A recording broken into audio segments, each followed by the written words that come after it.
ನಮ್ಮ ಜೊತೆಗೆ ಸಚಿವರಾದಂತ ಸತೀಶ್ ಜಾರಕಿಹೊಳಿ ಅವರು ಇದ್ದಾರೆ. ಅವ್ರ ಜೊತೆ ಮಾತಾಡ್ತಾ ಹೋಗ್ತೀನಿ.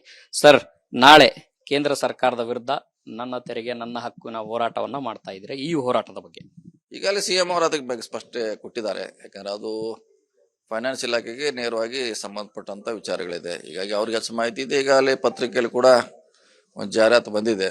ಸೊ ನಮ್ಗೆ ಎಷ್ಟು ತೆರಿಗೆ ಬರಬೇಕಾಯ್ದು, ಯಾವ ಕಾರಣಕ್ಕೆ ಕೊಟ್ಟಿಲ್ಲ ಅಂತ ಹೇಳಿದ್ವಿ. ಸೊ ಅದನ್ನ ಗಮನ ಸೆಳೆಯಲಿಕ್ಕೆ ನಾವು ಎಲ್ಲ ಡೆಲ್ಲಿಗೆ ಶಾಸಕರು, ಸಚಿವರು, ಪ್ರಮುಖ ನಾಯಕರು ಹೋಗ್ತಾ ಇದ್ವಿ. ಅನೇಕ ರೀತಿಯ ಪ್ರಯತ್ನಗಳನ್ನ ಮಾಡಿ ಆಯ್ತು. ಸಚಿವರು ಹೋಗಿ ಭೇಟಿಯಾಗಿದ್ರು, ಸಿಎಂ ಅವರು ಭೇಟಿಯಾಗಿದ್ರು. ಇದು ಪ್ರತಿಭಟನೆ ಅನ್ನೋದು ಕೊನೆಯ ಅಸ್ತ್ರನ ಸರ್ಕಾರದ ಮುಂದೆ ಇರುವಂತದ್ದು. ನೋಡ್ಬೇಕು ಏನಾದ್ರು ಯಾವ ರೀತಿ ಅದನ್ನ ತಗೊಳ್ತಿದ್ದಾರೆ. ಪಾಸಿಟಿವ್ ಆಗಿ ತಗೋತಾರ, ನೆಗೆಟಿವ್ ಆಗಿ ತಗೋತಾರ, ಅದು ಬಹಳ ಮುಖ್ಯ. ಸೊ ಬಹುಶಃ ಹೋರಾಟ ಮಾಡ್ಲೇಬೇಕಾದ್ರೆ ಒಂದೇ ಹಂತಕ್ಕೆ ಮುಗಿದು ಅಂತಲ್ಲ, ಹೋರಾಟ ನಿರಂತರವಾಗಿ ಇದ್ದೇ ಇರ್ತದೆ. ಗ್ಯಾರಂಟಿಗಳಿಗೆ ಹಣ ದಾನ ಮಾಡಿರುವಂತ ಕಾರಣಕ್ಕಾಗಿ ಸರ್ಕಾರದಲ್ಲಿ ಹಣ ಇಲ್ಲ, ಹಾಗಾಗಿ ಕೇಂದ್ರದತ್ತ ಬೊಟ್ಟು ಮಾಡ್ತಾ ಇದ್ದಾರೆ ಅನ್ನೋ ಬಿಜೆಪಿ ಆರೋಪ. ಇವರು ಮೊದಲು ಇದನ್ನ ಪ್ರಶ್ನೆ ಮಾಡೋರು ತಿಳ್ಕೊಬೇಕಾಯ್ತು. ನಾವೇನೋ ಕೊಟ್ಟಿರ್ಬಹುದು, ಅದ್ ನಮ್ಗೆ ಬರ್ಬೇಕಾದ ಪಾಲು. ಇದಕ್ಕೂ ಸಂಬಂಧ ಇಲ್ಲ. ನಾವು ಕೊಟ್ಟಿದ್ವಿ, ಕಷ್ಟದಲ್ಲಿದ್ರು ಕೊಟ್ಟಿದ್ವಿ. ಅದ್ ನಮ್ಗೆ ಬರ್ಬೇಕಾದ ಅಡಿಷನಲ್ ಗ್ರಾಂಟ್ ಕೊಡಬೇಕು ಅವರು. ಕರ್ನಾಟಕದಿಂದ ಪ್ರತಿಭಟನೆ ಶುರುವಾಗಿದೆ. ದಕ್ಷಿಣ ಭಾರತದ ರಾಜ್ಯಗಳು ಏನಾದ್ರೂ ಕೈ ಜೋಡಿಸುತ್ತಾ ಸರ್? ತೆಲಂಗಾಣ ಆಗಿರ್ಬೋದು, ಕೇರಳ ಆಗಿರ್ಬೋದು, ಈ ತರದ ರಾಜ್ಯಗಳಿಗೆ ಆಹ್ವಾನ ಏನಾದ್ರು ಸರ್ಕಾರದಿಂದ ಹೋಗಿದೆಯಾ? ಕೈ ಜೋಡಿಸುತ್ತಾ? ಹೋಗಿಲ್ಲ. ಅನ್ಯಾಯ ಆಗಿದೆ ಎಲ್ಲರಿಗೂ. ಬಹಳಷ್ಟು ರಾಜ್ಯಕ್ಕೆ ಅನ್ಯಾಯ ಆಗಿದೆ. ಅವ್ರೆಲ್ಲ ಬಹುಶಃ ಇದ್ರ ಬಗ್ಗೆ ಗಮನ ಹರಿಸಬಹುದು. ಪ್ಲೀಸ್ ಒಂದೇ ಸಾರಿ ತಗೊಳ್ಳಿ ಬಿಡಿ, ಎಲ್ಲರ ಒಂದೇ ಸಾರಿ ತಂದ್ಬಿಡಿ. ಬನ್ನಿ. ಇದಿಷ್ಟು ಸಚಿವ ಸತೀಶ್ ಜಾರಕಿಹೊಳಿ ಅವರ ಮಾತಾಗಿದೆ. ಕ್ಯಾಮ್ರಾ ಪರ್ಸನ್ ಲಕ್ಷ್ಮಣ್ ಜೊತೆ ಹನುಮಂತ ದುರ್ಗದ್, ವಿಸ್ತಾರ ನ್ಯೂಸ್, ಬೆಂಗಳೂರು. ನಮ್ಮ ಜೊತೆಗೆ ಸಚಿವರಾದಂತ ಸತೀಶ್ ಜಾರಕಿಹೊಳಿ ಅವರು ಇದ್ದಾರೆ. ಅವ್ರ ಜೊತೆ ಮಾತಾಡ್ತಾ ಹೋಗ್ತೀನಿ.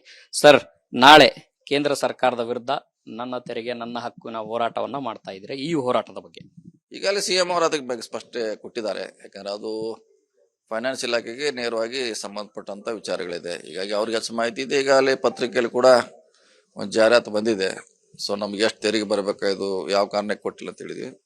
ಸೊ ಅದನ್ನ ಗಮನ ಸೆಳೆಯಲಿಕ್ಕೆ ನಾವು ಎಲ್ಲ ಡೆಲ್ಲಿಗೆ ಶಾಸಕರು, ಸಚಿವರು, ಪ್ರಮುಖ ನಾಯಕರು ಹೋಗ್ತಾ ಇದ್ವಿ. ಅನೇಕ ರೀತಿಯ ಪ್ರಯತ್ನಗಳನ್ನ ಮಾಡಿ ಆಯ್ತು. ಸಚಿವರು ಹೋಗಿ ಭೇಟಿಯಾಗಿದ್ರು, ಸಿಎಂ ಅವರು ಭೇಟಿಯಾಗಿದ್ರು. ಇದು ಪ್ರತಿಭಟನೆ ಅನ್ನೋದು ಕೊನೆಯ ಅಸ್ತ್ರನ ಸರ್ಕಾರದ ಮುಂದೆ ಇರುವಂತದ್ದು. ನೋಡ್ಬೇಕು ಏನಾದ್ರು ಯಾವ ರೀತಿ ಅದನ್ನ ತಗೊಳ್ತಿದ್ದಾರೆ. ಪಾಸಿಟಿವ್ ಆಗಿ ತಗೋತಾರ, ನೆಗೆಟಿವ್ ಆಗಿ ತಗೋತಾರ, ಅದು ಬಹಳ ಮುಖ್ಯ. ಸೊ ಬಹುಶಃ ಹೋರಾಟ ಮಾಡ್ಲೇಬೇಕಾದ್ರೆ ಒಂದೇ ಹಂತಕ್ಕೆ ಮುಗಿದು ಅಂತಲ್ಲ, ಹೋರಾಟ ನಿರಂತರವಾಗಿ ಇದ್ದೇ ಇರ್ತದೆ.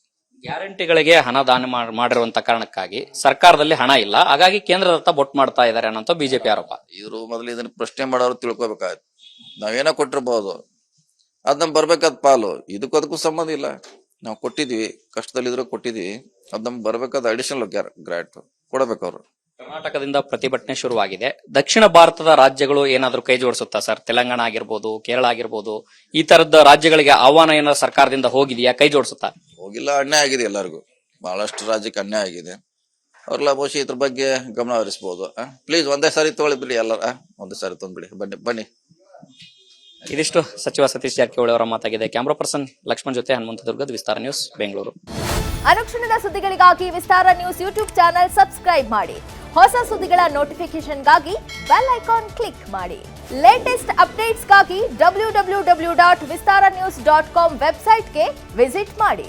ಅಂಗೈಯಲ್ಲೇ ಜಗತ್ತಿನ ಸುದ್ದಿ ತಿಳಿಯಲು ವಿಸ್ತಾರ ನ್ಯೂಸ್ ಕನ್ನಡ ಆಪ್ ಡೌನ್ಲೋಡ್ ಮಾಡಿ.